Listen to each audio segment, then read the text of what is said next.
Well, if you want to turn with me, we'll be in Revelation chapter 15.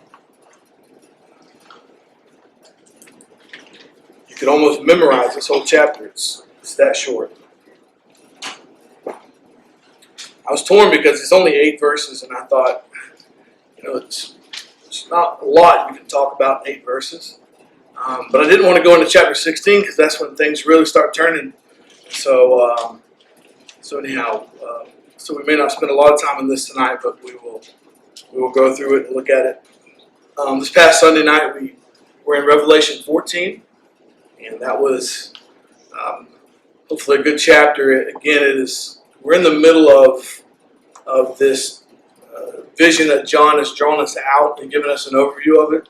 It started about halfway through chapter 11, and here we are now, even in chapter 15, and then we're going to continue that vision before John zooms in greater on the details. And so last week we had a chance to see 5 angels who each made different declarations, and we got to see that, how John describes it, and what a beautiful thing that was. Looked further into the 144,000 and their mission, and ultimately where we see them standing in the end when they stand on Mount Zion with Christ in his final return. So now we get to chapter 15.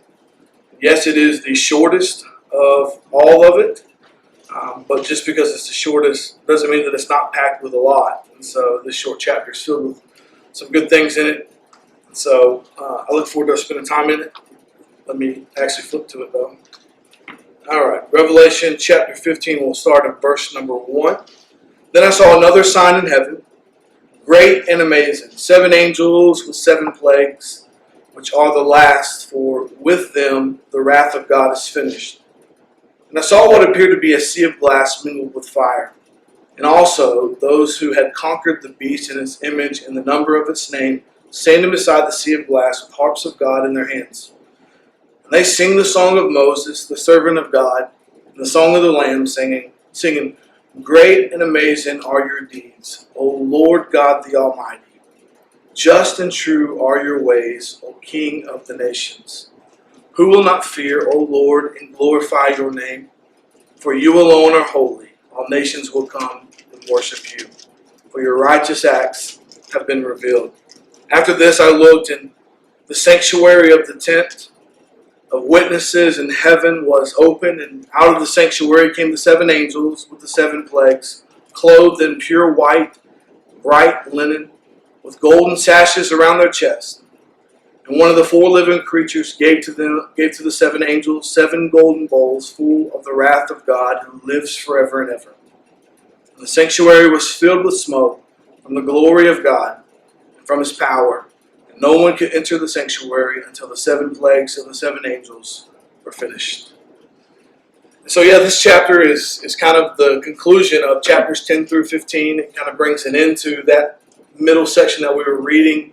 So it's important for that because it concludes that. It's also important because this is the introduction and truly the beginning of the Great Tribulation. Starting in the next chapter, the Great Tribulation will kick off, and you'll see those rapidly unfold and ultimately leading to the Battle of Armageddon. And so John had these visions, and it all begins right here with these 7 angels coming out. And then ultimately what this chapter does is, though it's short, it reveals to us the truth about God's wrath. I think when we get to the end here, you're going to see something so significant that it's incredible when we understand God in His fullest glory. John begins this, and I like the way John writes, and obviously I enjoy grammar and how it's used. And John is very particular on how he writes. And it's interesting because you can take words from what he says and realize where he's going with this. And so John starts off this book with, then I saw another sign in heaven. Now, he says that because this is the 3rd time he would say it. He said it twice in chapter 12 because he wants us to see some significant things. In chapter 12, he said it first with the woman, who we know is Israel, and second with the dragon, who we know to be Satan. But notice what's different here than saying, I saw another sign. Here he tells us that he saw another sign. And what's interesting here is this sign is great and amazing.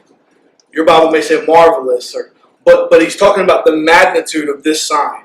Now a sign, which we read, I think 77 times in the New Testament, it talks about signs, and almost every time is pointing us to the end. And so when we talk about a sign, what that simply means is what we understand it to mean. It's when I'm out on the highway and I see something that says stop in kind of an octagon shape, that sign tells me I need to stop. If it tells me slow because children are ahead, I know that there's a house ahead that has children at play. The signs that we read through the New Testament, and ultimately what he's saying here, these signs are telling us about what's about to come before us. And so what John is telling us at the beginning of this is, I saw another sign. Well, what's different about this one is it's great and amazing. It's marvelous. It's something that is really, for him, hard to describe. And so he tells us he sees a sign, and that sign includes these 7 angels who are coming with 7 plagues. Those are the final wrath of God. It's important that we understand these aren't just 7 angels. These aren't the 7 angels that blew the 7 trumpets. These are 7 different angels. And these 7 angels are tasked with carrying the wrath of God to be poured out on all humanity. John, in describing that, redescribes to us this thing he calls the sea of glass. Now, he went in greater detail somewhat in Revelation chapter 4, where he talks about the sea of glass, and we know that it sits right before the throne of God. And so ultimately what John is describing is a scene that's taking place right before the throne of God. He says this sea of glass, which is just talking about the purity of it, how clear it is. The sea of glass that he sees, he says it's mingled with fire. So when John is vividly describing things for us, what I envision is this almost perfectly clear scene where mingled inside of it is some fire element. Now, what I believe John is trying to bring us to is figuratively, he's describing those who are standing on the sea of glass. And we know that those that are standing there have endured the trials of fire. And so think about it that way. John is looking at the sea of glass. It's mingled with fire. And what I believe he's telling us is it's mingled with those who have withstood the trials of fire. Now, who are those people? We know that those people are the ones who were martyred for the gospel during the time of the beast. Now, we know that because we not only have already previously seen a scene where martyrs have appeared in chapter 7, we also know that they are not the church because he tells us that they didn't overcome just any death, essentially. They overcame the beast and the mark and his system. So we know specifically that these are the martyrs of the time of the beast. And we know that that takes place when he begins to ultimately turn around the 3.5-year mark, when he rescinds his peace treaty with Israel. He then turns on the church because he then makes himself, the Antichrist makes himself the object of their worship. And when people don't worship him in his religious system or his political system, and they signify that by taking upon themselves a mark, then they are ultimately persecuted and killed. Those people are martyrs. And those martyrs are who we see pictured here before the throne of God. So they're standing before the throne of God. And we've read all throughout Revelation the cries of the martyrs. We know that they have begged God for him to pour his wrath out on their behalf. They've wanted God's vengeance upon their death. They wanted God to pour out his wrath because of what they went through. And God, in his mercy, has withheld his wrath, even to this moment, even now as we stand here. There are petitions before God now to unleash his wrath upon humanity. And God, in his great mercy, has withheld his wrath and still offered us, instead of judgment, he's offered us mercy. And ultimately offered us grace in the death of his son. So we know that these standing before that are the victims of this new religious and political system of the beast. Now, they're not victims in how we would think it. And we think of victims, we think of someone who's going through an awful time. And really and truly, in how we would describe it, if someone was the victim of a crime, they may forever face the repercussions of what they went through. These are victims who ultimately find their reward through what happened. These are people who realize as they're standing before the throne of God that they're not victims, that they are actually victors. And they stand before God, they petition him. And so we know that these martyrs, they receive a special crown. We read about the crown that martyrs receive earlier.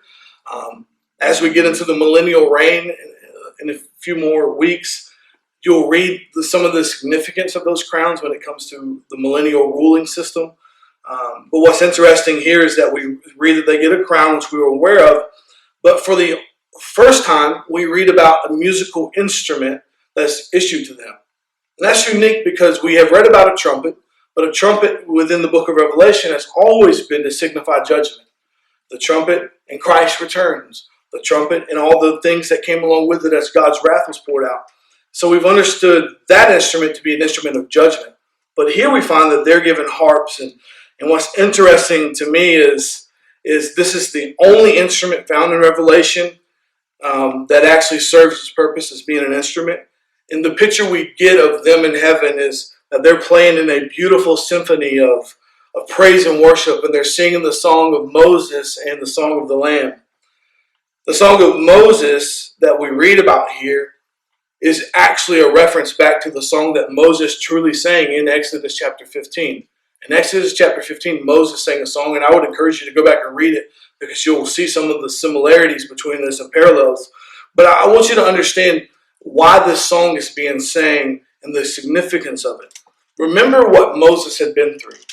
Moses, who God had tasked with leading the children of Israel out of the Egyptian bondage, and tasking them to do that, Moses went through a lot himself. And ultimately, at the result of plagues, which plagues are about to come, as a result of plagues, Moses leads the children of Israel out. Millions of them he leads out, and as they are journeying, what happens? Pharaoh reneges on this agreement, and he begins to pursue them, and ultimately what he plans to do at this moment is to massacre most of them. Of course, they make it to the Red Sea, and this is a story that we all probably grew up knowing and loving.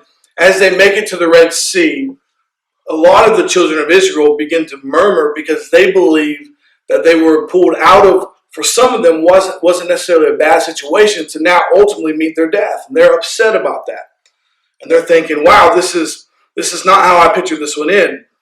And when it looked like the evil Pharaoh was about to win, God turned that into a great victory. And the parallel we see in this song being sang in this moment is when it looks like the Antichrist and Satan is about to pull off the greatest upset in all of the world's history, we see that God turns it into a great victory as he pours his wrath out upon mankind. And the parallel we see there is in the song they sing, is letting the people know that God has taken something that looked like we were about to lose and turned it into his victory. And this is similar to what happened to Moses, and they sang the song of Moses. It's also interesting is it's called the Song of the Lamb, and we see the descriptions that we read there. Really what it does for us is it confirms to us the deity and the power of Christ. They're singing a song with all of the attributes of God that you expect to see with the Father, and they're attributing it to the Son. And this for us is a reminder of the deity and power of Christ. And then John, for the second time, tells us that he sees the temple in heaven. If you remember the first time he saw the temple, he described seeing the Ark of the Covenant. And honestly, it seemed so out of place because he's going, I see the temple in the heavens, and there's the Ark of the Covenant. You're going, that's the first thing you see. But he saw the Ark of the Covenant, and what it was confirming God's covenant with his people. And imagine if you're John recording everything you see, the death and destruction, you're probably going, does God even care? He knows he does, but think about us in our humanity going, does God even care? Think about the people on earth who are trying to stand for the gospel, but they're facing all kinds of opposition. The Ark of the Covenant will be the reminder that God still has my back.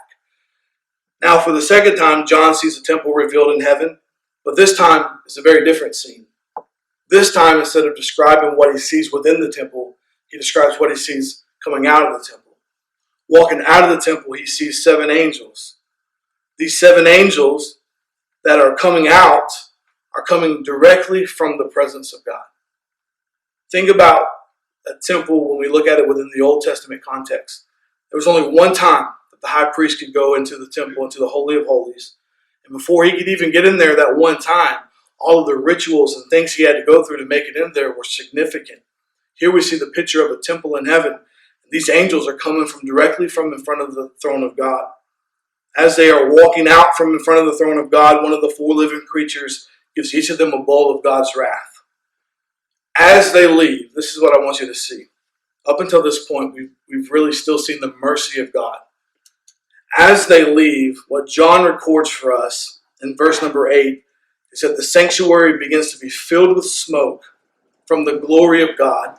Of course, we use an extra biblical word to describe that called God's Shekinah glory, which means that it's so overpowering that you can't even walk in His presence.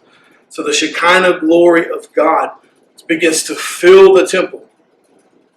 And no created being can go back into the presence of God until it's over. So for 3.5 years, God will not be dealing with people in His mercy. He will be dealing with people in His judgment. So the fact that we get to do the things we do is incredible.